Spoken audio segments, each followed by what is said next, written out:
नमस्कार दोस्तों, आपका स्वागत है हमारे इस प्रोग्राम एडवांस एक्यूप्रेशर में। रोज की तरह हमारे साथ हैं डॉक्टर के ओझा जी।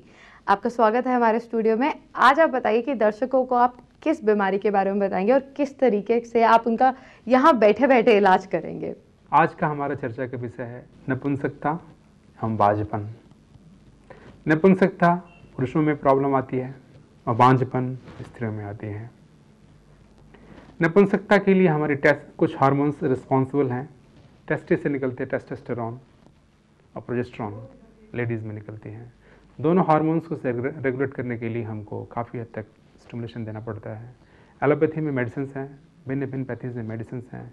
हमारी साइंस एडवांस एक्यूप्रेशर के अंतर्गत हम रिफ्लेक्शन पॉइंट्स के द्वारा उन ऑर्गन विशेष में स्टिमुलेशन देते हैं जिससे वो हार्मोन्स प्रॉपरली सही मात्रा में रिफ्लेक्शन देते हैं और वहाँ से सिक्रेशंस ले आते हैं और सिक्रेशन भी प्रॉपर सही ढंग से होते हैं तो वो हमारी नपुंसकता और बांझपन काफ़ी हद तक कंट्रोल आती है, जिसे हम गायनी कॉम्प्लिकेशंस भी कहते हैं। गायनी कॉम्प्लिकेशन लेडीज़ में होती है जिससे आपके ओव्यूल्स प्रॉपरली मात्रा में सिक्रेट नहीं हो पाते हैं या होते भी हैं तो कम या ज़्यादा मात्रा में होते हैं। इसकी एक साइकिल होती है, 28 से 35 के बीच में साइकिल होती है।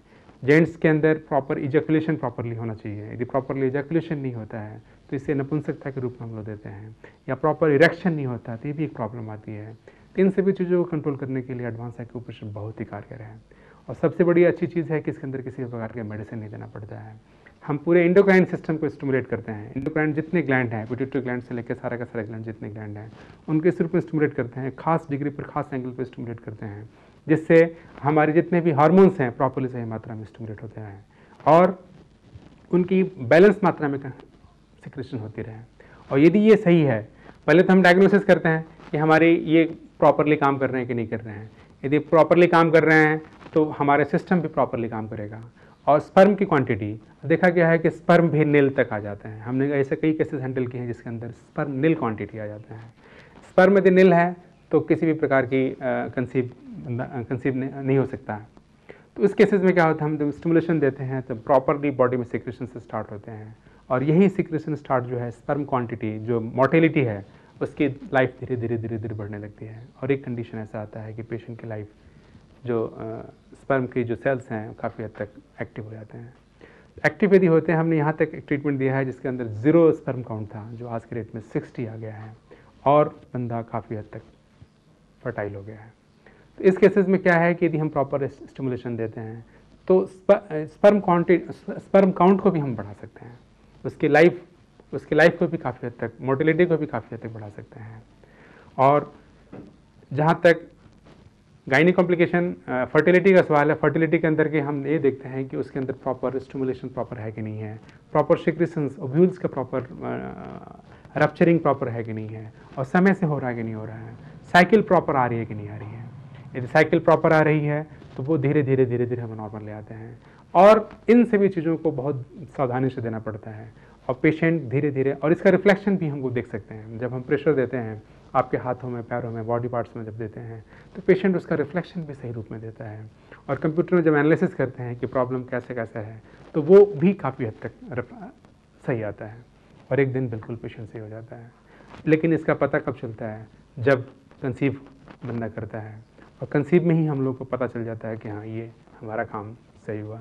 हम शादी के पहले भी कई लोगों को दिए हैं, शादी के बाद पता चलता है कंसीव हुआ कि नहीं हुआ। और शादी के बाद जब कंसीव हो जाता है तो हमारा टारगेट जो अपना मिशन होता है कि फर्टिलिटी और इम्पोर्टेंसी दोनों को कंट्रोल करें, दोनों को कंट्रोल करने में सक्षम हो पाते हैं। कई केसेस मैंने दिए हैं और सफलता काफ़ी अच्छी मिली है। अब समय हो चला है टिप ऑफ द डे का, तो आज का खास टिप हमारे दर्शकों के लिए क्या है? इम्पोर्टेंसी और गायनी कॉम्प्लिकेशन के टिप्स आपके हाथों में ये पॉइंट हैं। यदि हम 30 डिग्री के एंगल पर प्रेशर देते हैं तो पेन होता है और इस पेन को हम अलग अलग फ्रीक्वेंसी में प्रेशर दे करके देखते हैं किस फ्रीक्वेंसी में पेन होता है। यदि किसी भी फ्रीक्वेंसी में पेन होता है तो उस फ्रीक्वेंसी के पेन को धीरे धीरे धीरे धीरे 0 लेवल तक ले आते हैं। जिस दिन 0 लेवल तक आ गया, अलग अलग फ्रीक्वेंसी पर 0 लेवल पर आने के बाद पेशेंट काफ़ी हद तक नॉर्मल हो जाएगा। और साथ में ये पॉइंट है, यहाँ यदि हम प्रेशर देते हैं और यहाँ प्रेशर देते हैं तो पेशेंट को पेन होता है, अलग अलग एंगल पे प्रेशर देके देखेंगे। जैसे जैसे पेशेंट का पेन कम होता जाएगा, दोनों हाथों में, पैरों में भी पॉइंट्स हैं। टिप्स में हम हाथों का पॉइंट्स इस्तेमाल करते हैं क्योंकि हाथों का पॉइंट्स आम आदमी भी दे सकता है। पैरों में, सर में, बॉडी पार्ट्स में जो प्रेशर पॉइंट हैं आम आदमी के लिए नहीं है। विशेषज्ञ यदि उसको प्रॉपरली करते हैं सही ढंग से तो उसका रिजल्ट भी सही आता है और पेशेंट काफ़ी हद तक नॉर्मल कंडीशन में आ जाता है। एडवांस एक्यूप्रेशर पेन ही बताता है। पेन, प्रेशर पेन का आपस में एक संबंध है। हमने अलग अलग फ्रिक्वेंसी पे प्रेशर दिया, उसको आइडेंटिफाई किया क्या है क्या नहीं है। यदि पेन है तो प्रॉब्लम है, पेन नहीं है तो प्रॉब्लम नहीं है। पेन को अब हम एंगल पर देखते हैं, किस एंगल पर कितना पेन है। उस एंगल के आधार पर हम ये जज कर लेते हैं कि ये प्रॉब्लम है, ये प्रॉब्लम कम हो गई, ये प्रॉब्लम है भी।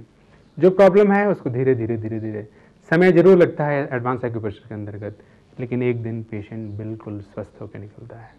और स्वस्थ ही करना इस साइंस का सबसे मूल मंत्र है। पेशेंट मेंटली फ्री होगा, फिजिकली फ्री रहेगा और प्रॉपरली सही ढंग से अपना काम करेगा, उसके ऑर्गन भी काम करेंगे।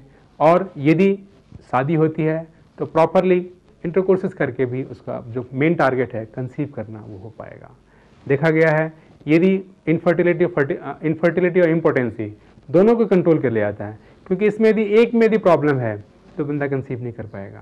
तो इस केसेस में हम दोनों को देखते हैं, हस्बैंड वाइफ दोनों को देखते हैं।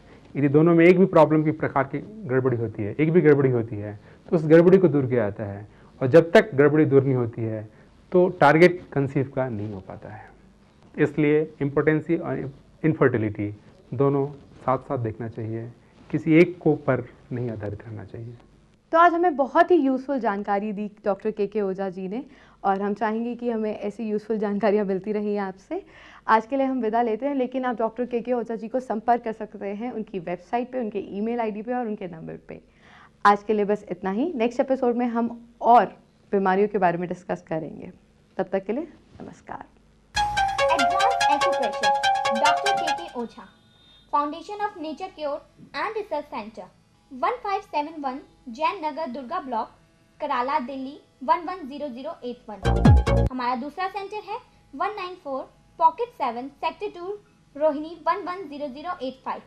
आप हमें टेलीफोन भी कर सकते हैं। हमारे नंबर हैं 275-11608, 3244-1183, 24503989। हमारा मोबाइल नंबर है 9312246160। आप हमें ईमेल भी कर सकते हैं। हमारा ईमेल एड्रेस है drkkoja@yahoo.com। हमारी वेबसाइट है www.fncrc.org। Advance acupressure, instant relief.